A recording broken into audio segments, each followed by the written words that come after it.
al panel número 5 con el eje Acceso a la Justicia, la presentación del programa Patrocinar de la Dirección Nacional de Asistencia a las Víctimas, dependiente de la Subsecretaría de Acceso a la Justicia, Secretaría de Justicia del Ministerio de Justicia y Derechos Humanos de la Nación. Modera César Molina Olín, abogado y secretario de Medio Ambiente y Desarrollo Sustentable de la Municipalidad de Ushuaia. La verdad que de mi parte es un orgullo poder ser parte o presentar este panel, mejor dicho.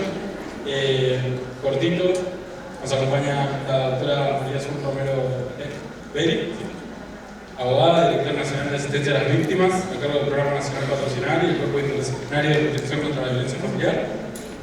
La doctora Josefina Sánchez Mazuco, abogada, coordinadora nacional del Programa Patrocinar, fue presidenta de la Comisión de Abogacía Joven del Colegio de Abogados de la Provincia de Buenos Aires, coordinadora del Cuerpo de Abogados y Abogadas de la Subsecretaría de Acceso a la Justicia. Y nos acompaña la licenciada Nadina Goldwasser, psicoanalista, coordinadora del área psicosocial del Programa Patrocinar y docente de la especialización en salud mental comunitaria. Bueno, en principio, por una cuestión de tiempo, no va a haber preguntas y le pedimos que se pongan al cronómetro.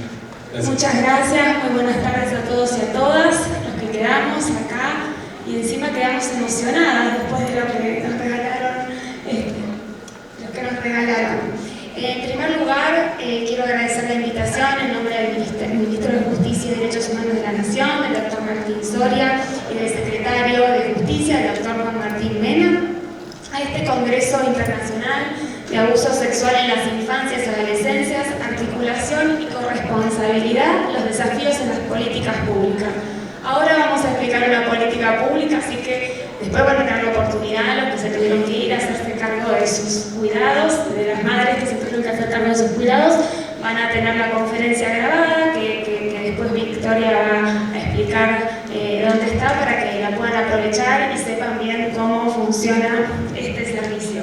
Muchas gracias a la legisladora provincial, Victoria Boto, y a todo el equipo de la organización, realmente por semejante evento, por el recibimiento amoroso que hemos recibido todos los que vinimos a participar a esta bella provincia, la convocatoria y toda la participación de todos ustedes.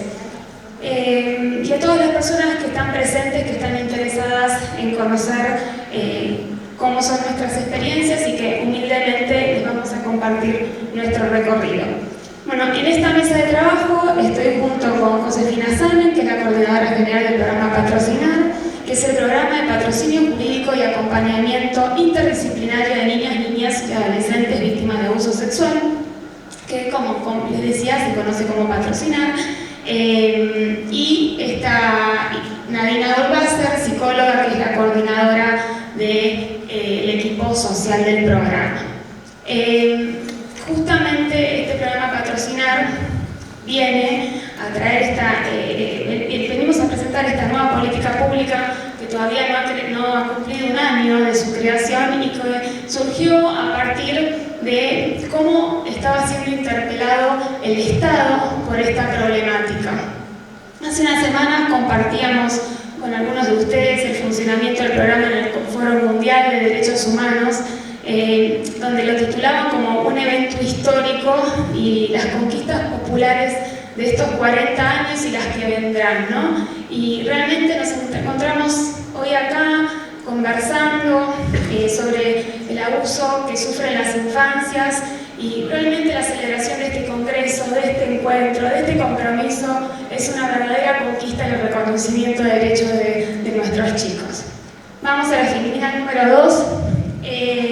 En este marco, así de rápido, yo nunca hablo tan rápido, pero así, bueno, quiero hacer un pequeño encuadre institucional de cómo encuadramos o cómo nos basamos en esta mesa de trabajo. Yo estoy a cargo de la Dirección Nacional de Asistencia a las Víctimas del Ministerio de Justicia de la Nación, que trabaja fuertemente en la implementación de la Ley 27372, que es la Ley de Derechos y Garantías a las Personas Víctimas de Delito, que tiene como objeto promover la participación de la víctima en el proceso penal, dándole un lugar preponderante y dotándole de las garantías que resultan necesarias para afrontar el proceso.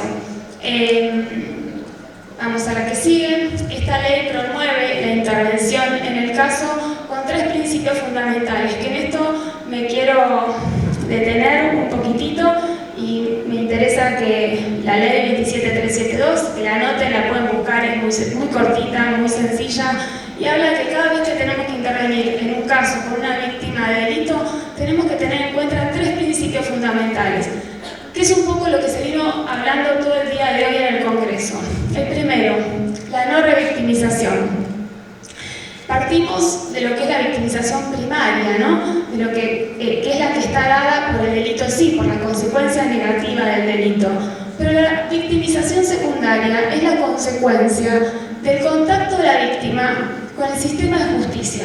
Con el sistema de justicia entendido en sentido amplio. No tenemos que tratar a las víctimas como responsables del hecho sufrido. No podemos descalificar la credibilidad de su relato. Ninguno de nosotros podemos descalificar su credibilidad. No podemos cuestionar cómo vino vestida, a ver si nos parece a nosotros por cómo la vemos que puede ser víctima o no puede ser víctima. ¿Cuál fue su conducta sexual? ¿Cuál es su relación con el agresor? Hay que limitarle al mínimo las molestias que ocasiona el proceso judicial. Esto es decir, que no esperen horas para ser atendidas ni en las oficinas administrativas, ni en los juzgados, ni en las fiscalías, que los interrogatorios no sean humillantes, que no las hagamos sentir incómodas de cuando vienen a hablar con nosotras. No realicemos preguntas inadecuadas, que estén de más y que no sean muy largas. Que no sean muy largas. No podemos desconocer que estamos trabajando con personas que están sufriendo.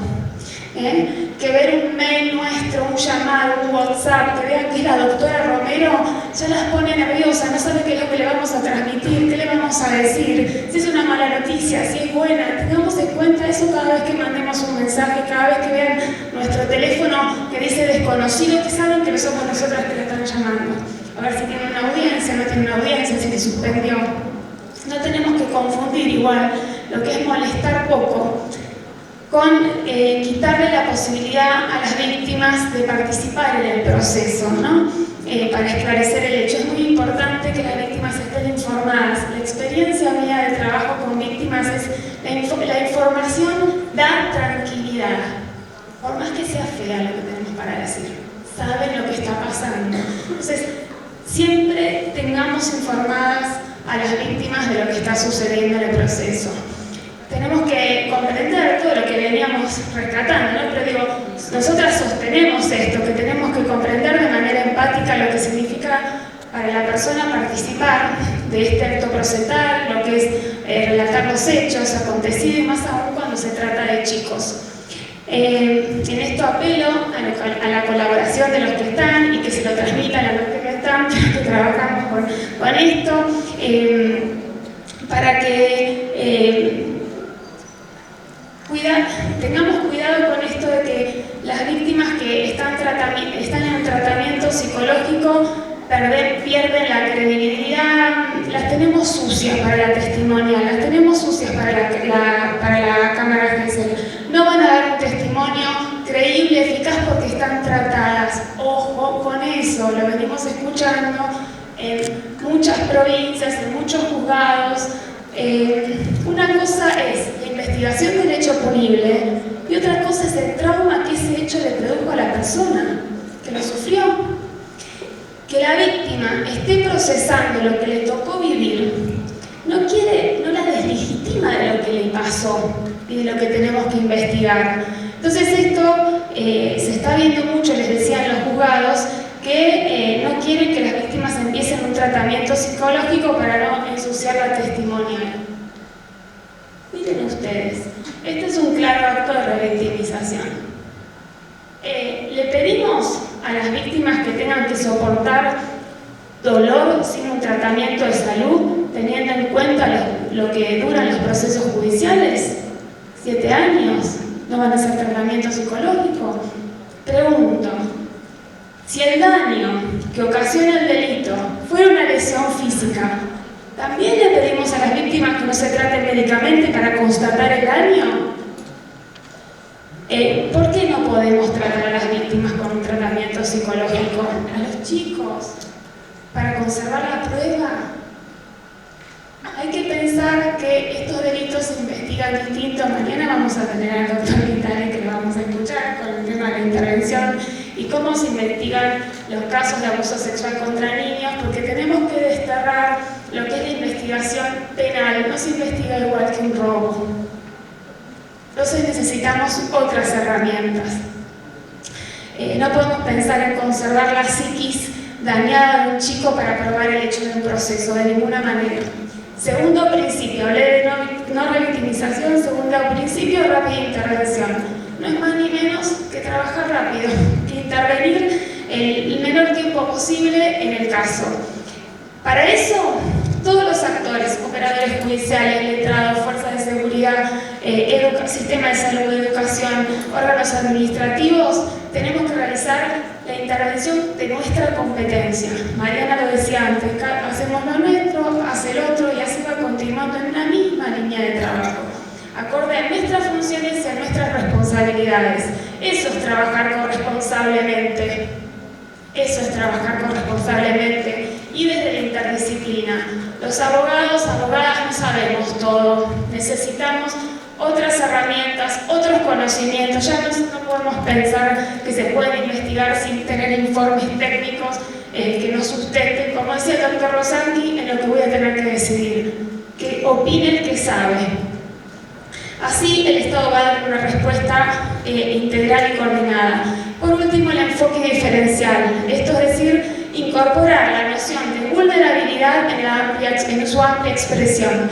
Si una persona es menor de edad, es infante, es un adulto mayor, es migrante, tiene una discapacidad, todas esas las puedo llamar categorías. Cuando hay más de una de esas categorías, la persona es más vulnerable. Entonces tenemos que dar otro tipo de atención con esa persona. Si es una persona migrante que a lo mejor no habla bien la lengua, necesita un intérprete. Entonces eso es el enfoque diferencial. Bueno, me estoy contando todo, medio un lío. Bueno, estos son los tres puntos fundamentales donde tenemos que enfocar los programas de la dirección son los que pueden leer. No me voy a detener. El programa de lucha contra la impunidad trabajan sí, puede ser que me tranquilice. Bueno. Si me lo dice la organizadora, mira si no me voy a tranquilizar. ¿Ya está? Bueno, gracias. Me queda este minuto. Bueno, como les decía, la dirección asume las funciones del Senavit, que fue creado por la ley 27372. Tiene profesionales, abogados, psicólogos, trabajadores sociales, sociólogas, que trabajamos de manera coordinada en lo que es la intervención, la pretensión. ¿Qué es lo que la gente, si hablo con psicólogos, cuál es la demanda de la persona? Si hablo con los abogados, ¿cuál es la pretensión? Y a partir de este trabajo coordinado, vamos a dar este asesoramiento integral. La Dirección de Asistencia a las Víctimas tiene estos programas que se mencionan acá en la filmina, que les vamos a compartir. Filmina, qué antigüedad. Bueno, pero el que me voy a detener es el programa Patrocinar, que se creó el 13 de mayo del año pasado, que está a cargo de Josefina. Vamos a la siguiente. En colaboración con la CENAF, con Mariana, con el doctor Lerner y UNICEF, el Ministerio de Justicia de la Nación pudo implementar esta política pública del programa Patrocinar, que fue como resultado, como contaba Mariana, de estas mesas de trabajo que presentó en el panel anterior. El Estado argentino garantiza a través del programa Patrocinar, escuchen esto porque es lo más importante que voy a decir de toda la presentación, una abogada o abogado que patrocina, no asesora, patrocina a las personas que están atravesando una situación de abuso sexual durante la niñez o a las personas adultas que vivieron una situación de abuso sexual en la niñez, que lo pueden contar 20 años después cuando el delito está prescrito. Es un programa gratuito. Trabajamos para que se tomen las medidas de protección necesarias para las víctimas. Trabajamos civil, hasta en un desalojo nos presentamos, porque querían sacar a la madre cuidadora de un chico a la casa. Entonces, nosotros tenemos que dar una intervención integral de parte del Estado. Todo le tenemos que ayudar. No nos podemos presentar solamente, apliquemos un tema punitivo. Todo, tiene que tener el cuidado personal, tiene que implementar los alimentos, tiene que tener dónde vivir. Acá, en la provincia, que se está implementando el programa, la abogada es Macarena López, así que para que la conozcan, que se pare, la aplaudimos. Muchos éxitos, Macarena. Bueno, esta es una primera etapa del programa Patrocinar. Nos falta solamente la jurisdicción capital. Funcionan las jurisdicciones capitales de las provincias, salvo en Río Negro, que estamos en Bariloche, Roque y Chipoleti, hacemos el Alto Valle, y en Santa Fe, en la ciudad de Rosario, por una cuestión de la cantidad poblacional. Vamos a la filmina que viene. Acá hay un logo de los 3 ministerios. Mariana explicó un poco de que es importante el trabajo coordinado entre los distintos actores. La intervención de esta política pública no se agota en el patrocinio jurídico gratuito, sino que para garantizar el acceso a la justicia, que trabaja en forma articulada e interdisciplinaria con otros organismos, tanto nacionales como territoriales de la provincia, del municipio. Acá vamos a trabajar con los organismos de la provincia, con los del municipio, que ya sabemos cómo están. Y esto nos va a permitir llevar un acompañamiento integral de la víctima y de su grupo familiar. Con CENAF, el Ministerio de Mujeres, hemos conformado una mesa de trabajo que nos reunimos una vez cada 20 días. Ya estamos trabajando en una guía de lineamientos para la atención, para que se nos conozcan nuestros equipos. Estamos armando reuniones y capacitaciones en el interior de las provincias para los equipos nacionales y que también se pueden sumar los provinciales, CENAF, CDR, los PAD, los CAG, para que puedan derivar y trabajar de manera corresponsable. Es importante concientizar a la población respecto al abuso sexual, propiciar que las personas adultas se involucren en la prevención, la detección temprana, la escuela, las instituciones de salud que hoy estuvieron acá presentes, los adultos cuidadores, a los fines que a través de las distintas políticas públicas que venimos desarrollando podamos garantizar una vida libre de violencias. Y para ir finalizando, les digo, el objetivo primordial del Estado en su conjunto es encontrar a las niñas a resguardo. Para eso tenemos que reducir al máximo las consecuencias del daño, por eso hablamos del enfoque referencial. Tenemos que garantizar el ejercicio de los derechos que le asisten, por eso hablamos de corresponsabilidad, y tenemos que evitar la revictimización, o sea, en todos los procesos judiciales que los chicos tengan que atravesar. La creación de este programa consolida el acceso a la justicia como política de Estado que trasciende los gobiernos y que garantiza la protección de los derechos de las infancias. El Estado argentino, a través del Ministerio de Justicia y Derechos Humanos de la Nación, es pionero en esta política pública en América Latina, que está a la altura de los compromisos internacionales que hablamos hoy en la mañana, que nos contaban en la primera mesa de trabajo. Este desafío es el que hoy nos convoca, que hoy nos encuentra acá reunidas y reunidos a todos, que estamos compartiendo las experiencias de cada una de las provincias, de distintos países, de colegas de gran calidad académica y de expertise en este tema de abuso sexual. Por todo esto que venimos señalando, que como ciudadanía necesitamos recuperar la confianza en las instituciones del Estado, y no me refiero solo al Poder Ejecutivo, que es al que pertenezco, sino al Legislativo y al Judicial. Por eso es nuestro deber que el justiciable, el administrado, sea escuchado, sea atendido y sobre todo se sienta defendido por el Estado. Muchas gracias.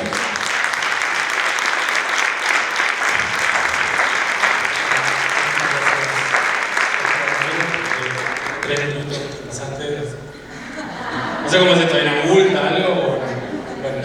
Bueno, muchas gracias. Interesante. Bueno, escuchamos ahora a la doctora Sara Mazuco. Bueno, buenas noches. Muchísimas gracias a todo el público que se quedó en esta hora a escucharnos. Después viene un panel que también recomendamos mucho escuchar. Perdón, no dije nada. Bueno, muchísimas gracias por quedarse escuchando la presentación del programa Patrocinar. Muchísimas gracias a la legisladora Victoria Boto, que vinimos en noviembre a pensar juntas cómo implementar este programa y terminó organizando un congreso internacional de corresponsabilidad junto a su maravilloso equipo, Natalia, Nancy, Sabrina y a todas las chicas y chicos que acompañan este congreso. Yo voy a presentar cómo entran los casos en lo que es el programa Patrocinar. En principio, el programa Patrocinar, los casos ingresan por lo que son los centros de acceso a la justicia o la línea 149, pero hemos, justo en el día de la fecha, resuelto con el municipio de Ushuaia que los casos en Tierra del Fuego ingresen por el Centro de Acción Legal Comunitaria que queda en la municipalidad, en la calle General Paz al 695. Los casos en la provincia de Tierra del Fuego, la ciudad de Ushuaia, van a ingresar a través de este Centro de Acción Legal Comunitaria. También igual pueden ingresando por la línea 149, los centros de acceso a la justicia, pero pueden acercarse a este centro para poder justamente hacer el ingreso de los casos. Ahí tienen la vía de contacto, tienen el correo electrónico, que también nos pueden mandar cualquier consulta que tengan acerca del programa Patrocinar.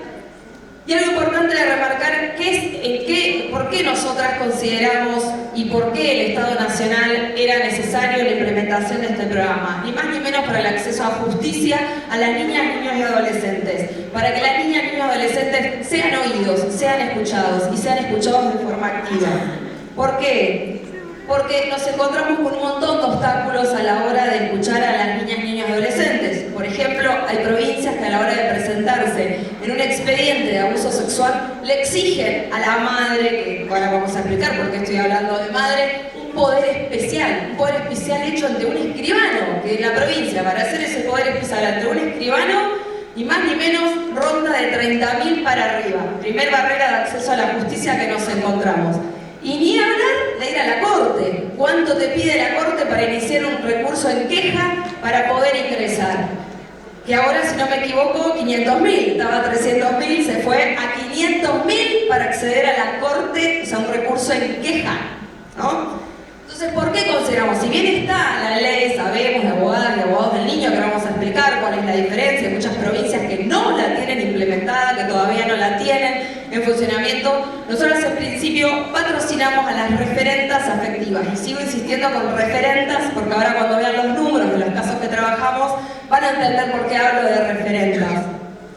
Y obviamente esta situación de abuso sexual a los niños, trabajamos muchísimo el tema de esto de que nos encontramos en el Poder Judicial, que si no hay lesión no hay delito, que si no está la marca no hay delito, que buscan la marca para que justamente haya delito. Y sabemos que en estos casos no hay testigos, se dan en el ámbito privado, se dan en lugares de confianza de poder, justamente hay una asimetría de poder, y lo explicaba muy bien Jimena en su exposición, y justamente estamos rodeados de estereotipos y mitos dentro del Poder Judicial.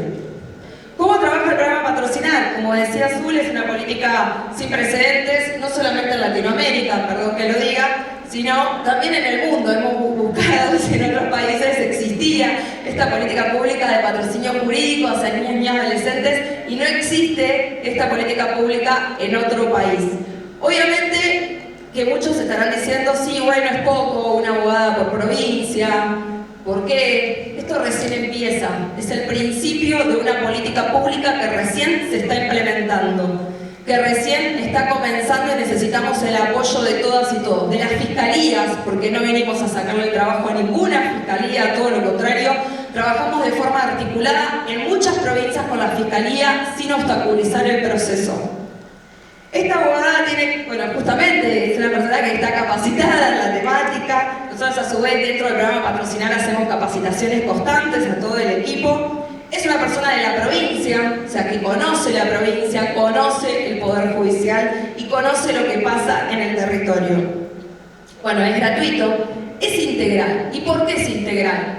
porque sabemos el recorrido que tienen que llevar las madres todas las veces que tienen que llevar a cabo un proceso de abuso sexual, que tienen que ir a un abogado, buscar otro abogado para civil, un abogado para penal, otro abogado. Nosotros consideramos que el patrocinio debe ser integral porque no una misma persona lleva todas las causas penales y las causas civiles, porque sabemos que hay madres que terminan vendiendo sus propiedades para poder pagar abogadas y abogados. A su vez también es interdisciplinario, de hecho, bueno, justo acá hoy nos acompaña una profesional de una rama de la psicología, pero el equipo está compuesto por psiquiatra infanto-juvenil, comunicadora social, politóloga, trabajadora social, psicóloga social, psiquiatra ya la dije, que no me olvidé. Bien, y es federal. Obviamente que va a terminar de ser federal el día que no solamente esté en las capitales, como están observando, sino también que llegue a cada rincón del país. Pero hoy ya hemos logrado estar, como hoy decía Mariana, al principio arrancamos en 11 y hoy hablar de que estamos en todo el país, al menos en una jurisdicción, es un montón y todavía no hace ni un año que comenzó el programa patrocinado. Y es corresponsable y justo va con este nombre. ¿Y por qué nosotros consideramos que hay que trabajar de forma corresponsable? Y un poco lo decía Mariana hoy. Nosotras necesitamos de todos y todas. Nosotros, el patrocinio es el último eslabón, es el último granito a la hora de que llega la situación. ¿Por qué? Primero tuvimos la prevención, tuvimos el develamiento, recién llega el abogado o la abogada cuando el hecho se consumó. Y para poder trabajar necesitamos de todos, de salud, de educación, del Poder Judicial, de las organizaciones sociales, porque la mayoría de los casos que a nosotros nos llegan son develados a las organizaciones sociales, son develados en el territorio, son develados por compañías que llevan a cabo comedores. Por eso tenemos que trabajar de forma conjunta. Nosotros tenemos situaciones donde nos ha pasado que, por ejemplo, un niño que vivía en una ciudad se traslada a otra ciudad y en esa otra ciudad el niño había que conseguirle no solamente el patrocinio, o sea, lo brindamos, sino también había que articular para conseguirle una nueva escuela a ese niño, niña, adolescente, conseguirle un tratamiento, poder localizar también a la familia. Y por eso necesitamos de todos a la hora de resolver una situación de abuso sexual. O también nos ha pasado situaciones donde una niña, bueno, lo voy a contar en reparación, lo voy a contar después, lo voy a dejar para después el ejemplo. Algo que sé que muchos estaban y muchas esperando, que son los casos que llevamos de mayo del 2022, que arrancamos el 31 de marzo, estamos patrocinando 577 casos, pero a su vez, que no está en la Filmina, llevamos asesorando, o sea, acompañando más de 200 casos también. O sea, patrocinio, llevamos 577 casos. ¿Cuáles son los que asesoramos? Los que ya tienen un abogado o abogada, porque la verdad que en ese caso si ya hay un profesional interviniendo, nosotros no podemos sobreintervenir el caso, entonces lo lleva, asesoramos en muchas oportunidades al profesional que lleva el caso. Y como verán, el 63,95% son niñas, niños y adolescentes, donde de ese 63,95%, el 91% son justamente referentas afectivas mujeres las que acompañan. Por eso hoy hablaba de referentas afectivas mujeres. Y acá voy a espolear a una compañera que le iba a dar mañana el dato, perdón, la llama Corín, que de ese 91% de mujeres que justamente acompañan, el 90% son madres.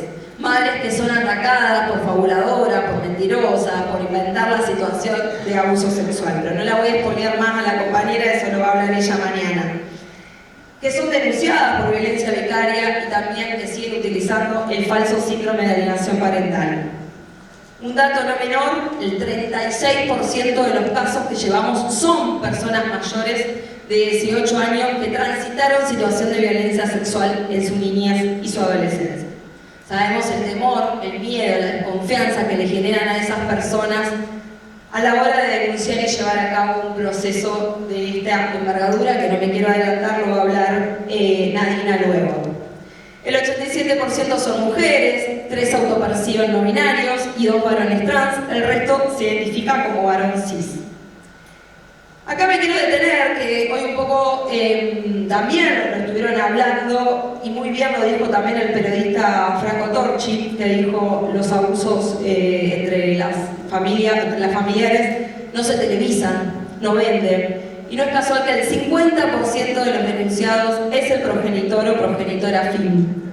Hoy nadie me decía, che, ¿por qué no pusimos el resto? Es verdad, pero queríamos visualizar el impacto de que la mayoría es el progenitor o progenitora afín. Pero después, en segundo lugar, siguen los abuelos, los tíos.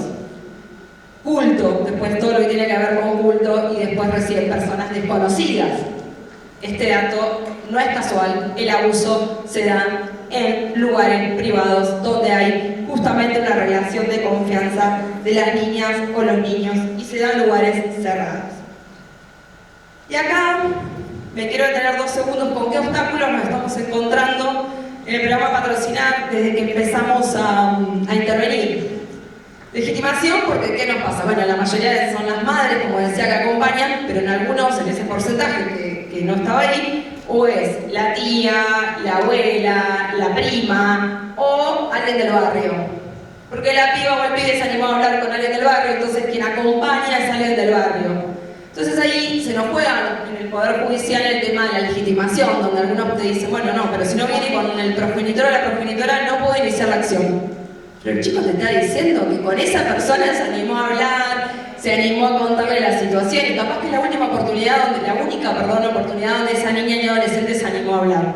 Así que en muchos procesos hemos tenido que apelar a esta situación, en algunos nos fue bien y en otros nos ha ido mal, que seguimos apelando para poder participar con la figura de querellante o particular damnificado según el lugar como se llama. Valoración de la prueba. Nosotros consideramos que la prueba tiene que ser en sentido amplio, no puede ser la cámara Gesell la única prueba disponible. Los pibes a veces en la cámara Gesell no están preparados, no se animan a hablar, no se da la situación, no puede ser la única prueba que tengamos para poder elevar una causa a juicio a la cámara Gesell. Hay un montón de otras pruebas que nosotros tenemos que tener en cuenta a la hora justamente de tratar una situación de abuso sexual. Desde peritos de parte que lo podemos hablar, vínculos que tenga la niña con la escuela, informes que tenga la escuela, informes que tenga la psicóloga, informe que tenga una psicóloga que haya la niña animado a hablar con esa psicóloga, que puede ser de cualquier programa. Si la niña capaz se animó a hablar con esa psicóloga del Centro de Atención a la Víctima, y bueno, tenemos la prueba de la psicóloga del Centro de Atención a la Víctima, y la psicóloga del Centro de Atención a la Víctima hará el informe para el expediente para que esa prueba pueda ser elevada a juicio. ¿Y por qué además? Porque si no siempre es la víctima la que tiene que poner el cuerpo. Era una situación que le llevó Azul, y digo le llevó Azul porque la atendió ella, de un niño que pidió hablar con Azul, le pidió una entrevista para contarle que ya había hablado 80 veces, dijo, no me escucharon, me dijo, hablé 80 veces con el Poder Judicial y a mí me quieren revincular con mi abusador. 80 veces, le tenía contado el niño, hasta había escrito cartas a las juezas. Como tenía, abogado en este caso en particular, presentamos un amicus para poder acompañar en este proceso judicial, pero acá es muy importante, creo que lo decía el doctor Rosansky, que la escucha activa, ¿no? El tema de la escucha activa, que lo va a hablar nadie, es muy importante.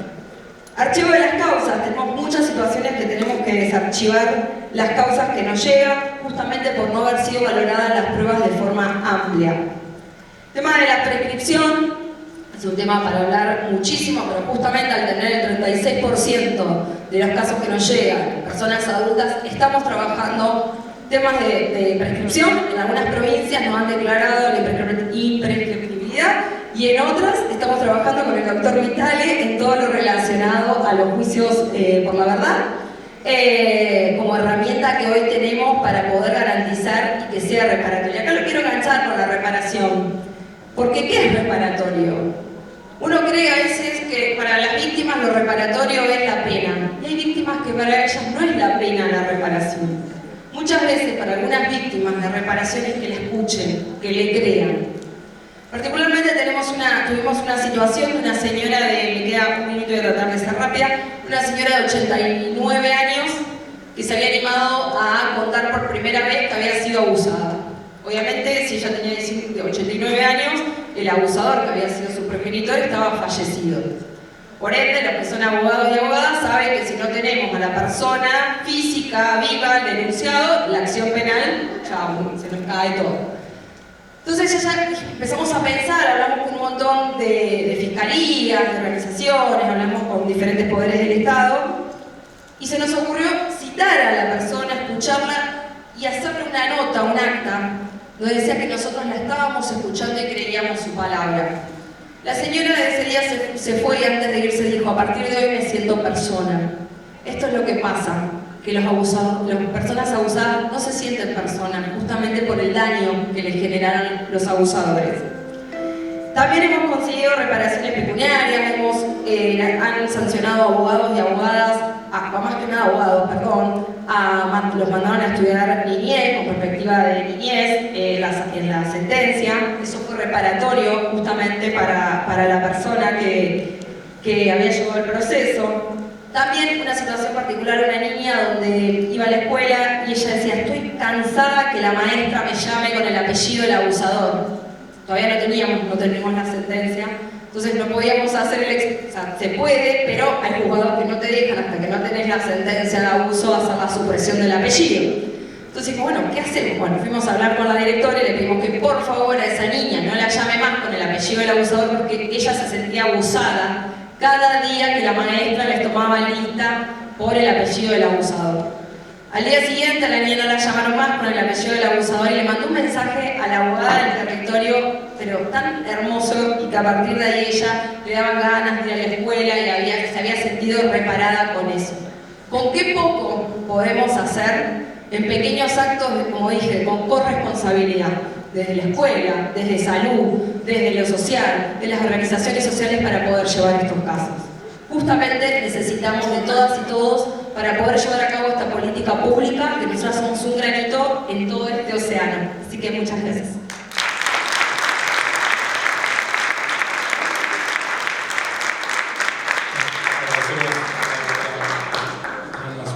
Y bueno, siempre momento de escuchar a la licenciada. Bueno, muchas gracias. Voy a pasar de largo todos los agradecimientos que tengo, pero la verdad que es un placer y un honor estar acá. Bueno, yo soy parte de la pata psicosocial del equipo. Vengo en representación del equipo además, porque la verdad es que es excelente y lo quiero remarcar.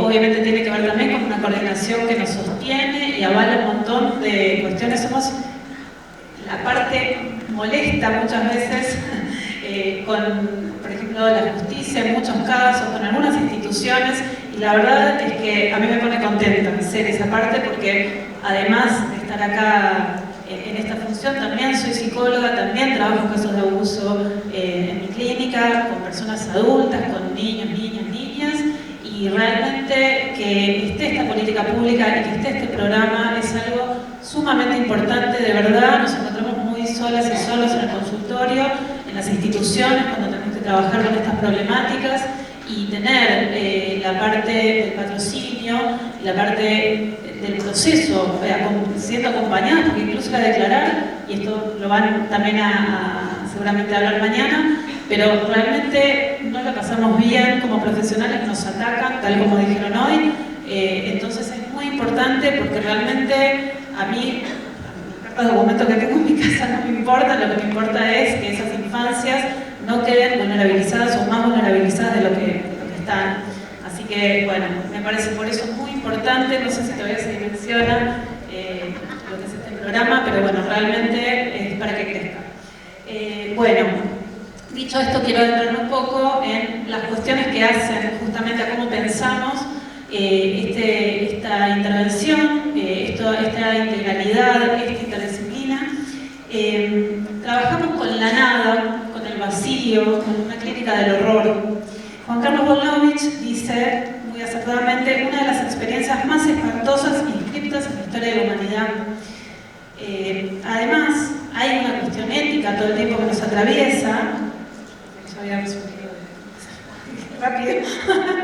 Bueno, y además la articulación entre el discurso jurídico, el psicológico y otros discursos más es muy compleja. Se torna compleja porque además la lógica binaria de la justicia, que tratamos todo el tiempo de obligar y de modificar, pero que sigue estando, y el patriarcado sigue estando, nos hace que tengamos que trabajar y hacer salidas creativas y complejas para pensar, ¿no? Y además nos preguntamos, si no actuamos en este sentido, ¿no implicará eso también ser cómplice?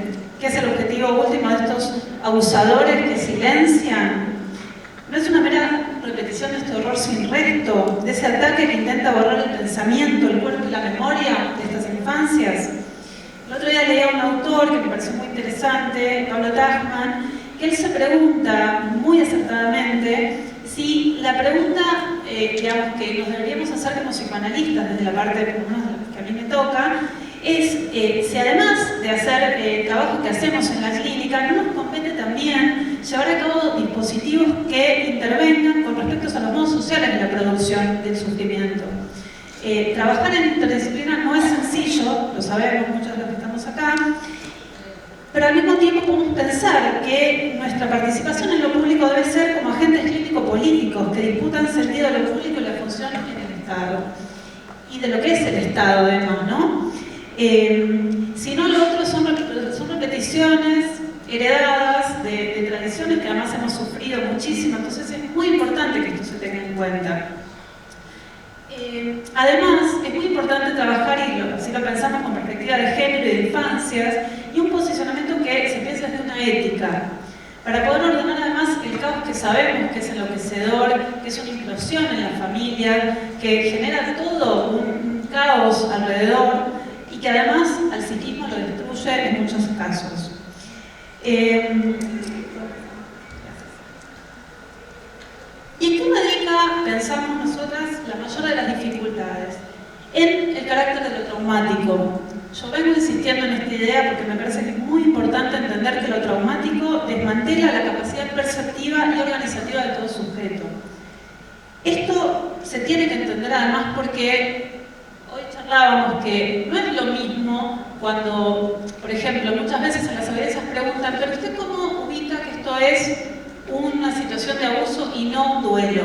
¿No? Estas preguntas que ya la pregunta trae la no credibilidad de la víctima. Esto lo vemos claro, ¿no? Porque uno, ¿por qué se lo preguntaría eso en otras ocasiones? No haríamos esta pregunta, ¿no? ¿Por qué hay una diferencia? Bueno, porque justamente de lo que se trata es de la crueldad. Es una de las cuestiones más importantes también.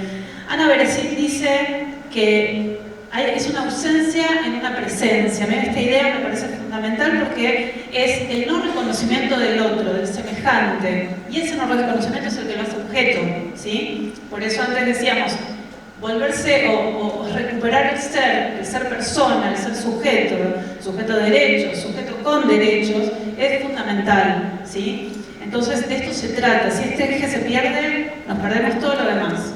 Nos perdemos a ese niño, niña que está ahí ante todo este horror.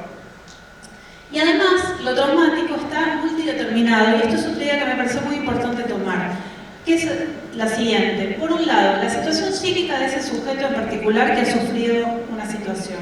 La cualidad del hecho, del episodio, ¿no? A veces se relativiza un poco esto, bueno, sí, pero fue un abuso, pero no se le nota ahí el sufrimiento, no se ve que, no, en este caso está naturalizado porque culturalmente, bueno, hemos escuchado barbaridades. Bueno, ese es otro punto. La significación que le otorgan el entorno cercano, que muchas veces sabemos que también está dañado, son los abusos, situaciones que son transgeneracionales en muchas ocasiones, que ya se vienen repitiendo y se vienen naturalizando. Entonces, hacer ahí un corte y que además las personas del entorno lo puedan escuchar, a veces lleva también mucho tiempo. Y esto no es para culpabilizar, sino todo lo contrario, es para justamente poder trabajar con esas víctimas que también son las referentes afectivas, que también han sufrido abusos. Y por último, la respuesta que da el conjunto social, ¿sí? Esta es la parte que nos compete a nosotros y que debe ser tan importante también. De todas esas situaciones, esas aristas, esos factores que tienen que ver con esto de lo traumático, es que vamos a poder deducir o no si es reparable o no el daño psíquico, ¿sí? Por eso es tan importante y por eso tenemos que sí o sí mirar en estas cuestiones, porque realmente son estas experiencias que ponen en juego la supervivencia psíquica de las personas. Y eso, como decía antes José, no es menor, no es un daño así nomás, es un daño que realmente es un ataque a todo el psiquismo. Lo que se pone en juego ahí es la integridad de la persona, ¿sí? El ser de la persona. Bien. Además, lo otro importante es que el abuso, Laura Capacete lo dice muy claramente, me parece muy bueno como le dice ella, dice: el acto incestuoso es un atentado contra el orden genealógico dado que el padre que incestúa viola una legalidad tanto familiar como social. Por eso es político además esto, por eso hablamos de una ética, hoy se habló de ética muchísimo, me parece que esto es muy importante.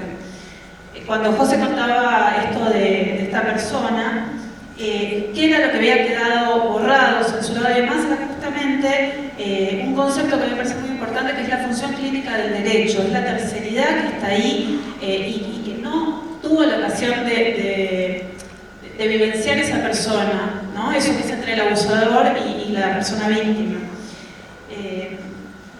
Bueno, lo otro que también, y hablando de la escucha, es que muchas veces esperamos relatos, y esto ya sabemos, quienes trabajamos en estos ámbitos, sabemos que la palabra que nombra es un testimonio que nunca es el esperado, que nunca es exacto, que siempre es un relato incompleto, y eso no puede ser que sea, digamos, lo que haga terminar o finalizar un proceso penal, ¿no? Pero pasa, también lo vemos. También sabemos que surgen muchas veces sentimientos de vergüenza, de asco, de miedo, que muchas veces la persona no se puede registrar como víctima, ¿sí? Muchas veces es olvidado, entre comillas, el abuso. Y en este tipo de delitos, incluso este mero hecho de reconocerse víctima implica un profundo trabajo interno, un proceso que puede tardar muchísimos años. Voy a contar mínimamente una cita de una persona que me decía: doctor, ¿usted me cree? Mire que ya lo conté a otras personas y a todos les pareció que estaba exagerando, o que me confundí con lo que me pasó cuando era chica, por unas situaciones que tenía ya familiares previas. ¿Seguro que me cree? Mire que ni yo ya estoy muy segura. Lo conté tantas veces que ya no sé si es un recuerdo o es que nunca me pasó. Con esto también sabemos que la justicia rápidamente defenestra ese relato, ¿no?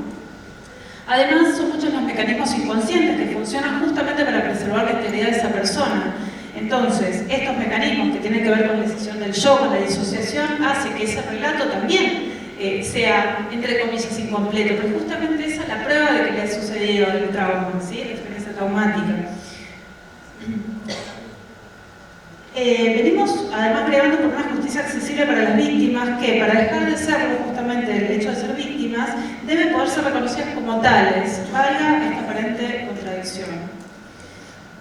Venimos viendo cómo se trastoca el lugar de la víctima y el victimario, ¿no? Como parece que los que no cumplen ciertas condiciones o responden a ciertos estereotipos no entran dentro de la agenda en general, y como dice Butler, parece que algunas vidas son más llorables que otras.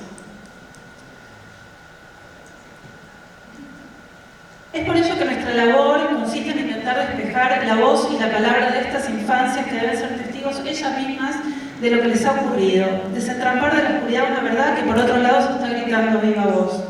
Hace poco, y incluso ahora estamos trabajando en una situación con un niño, en realidad es un adolescente, que no ha logrado ir a declarar. Cada vez que va a declarar le agarra un ataque de unas convulsiones y no logra ir a declarar.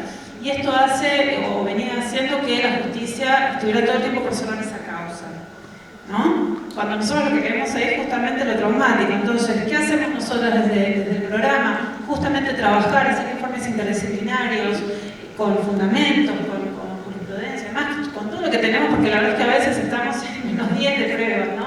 Y lamentablemente, y por eso yo decía que justamente la articulación, también Mariana, que me parece muy importante, es justamente ver de qué modo podemos llegar a que esta justicia, que es así de binaria, así de patriarcal y demás, no todas, por supuesto hay gente muy valiosa que tiene una escucha realmente importante, pero bueno, no siempre nos pasa, puedan justamente escuchar a estas infancias. Bien.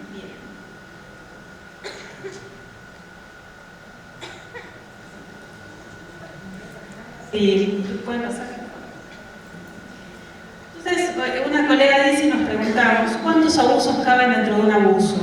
En muchos casos sucede que niñas o niños que sufren el abuso provienen de una historia familiar de violencias o de situaciones familiares de mucho desamparo. Y este estado de desvalimiento, que por supuesto trasciende la situación socioeconómica, que también es un prejuicio muchas veces, es el primer paso para que se produzca el abuso. Que el lenguaje no alcance para narrar lo traumático, o más bien que cierto lenguaje el que está sobredeterminado, con variables muy naturalizadas, y el que espera la justicia no alcance, no significa que lo traumático no pueda ser expresado. Señala Pilar Calveiro, la experiencia traumática es quizás intransferible, pero no es incomunicable.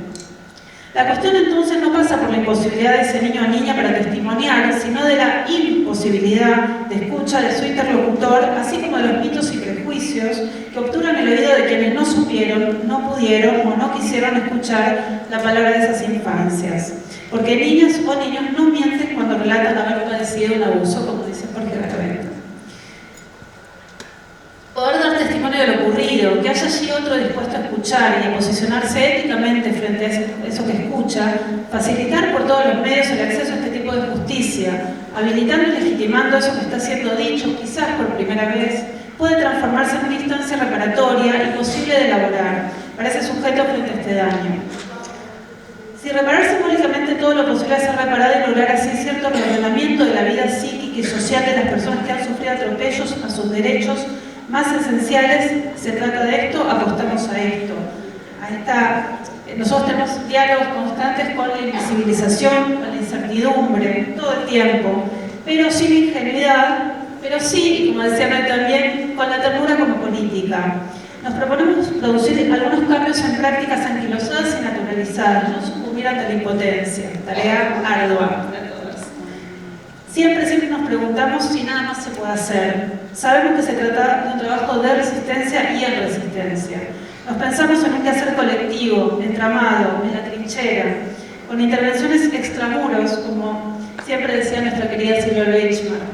Por último, intervenir implica para nosotras a veces orientar a un niño o una niña hacia un espacio que lo contenga, otras tan solo ponerlo a resguardo del peligro. En algunas ocasiones se trata de ganar tiempo para que disponga de más herramientas para defenderse, lo que sabemos que puede ocurrir muchísimo tiempo después. Nuestra tarea desde lo psicológico se basa también en brindar elementos para fundamentar en el ámbito jurídico el daño producido en el psiquismo. Desde lo legal, en elaborar estrategias procesales y legales eficaces y respetuosas que permitan transitar el proceso penal. Intervenir significa también habilitar la palabra, el recuerdo, la memoria, pero también significa respetar el derecho al silencio y al olvido, a la vergüenza y a la crudeza de lo que no se quiere oír, pero que también, y para eso estamos, debe ser escuchado. Muchas gracias.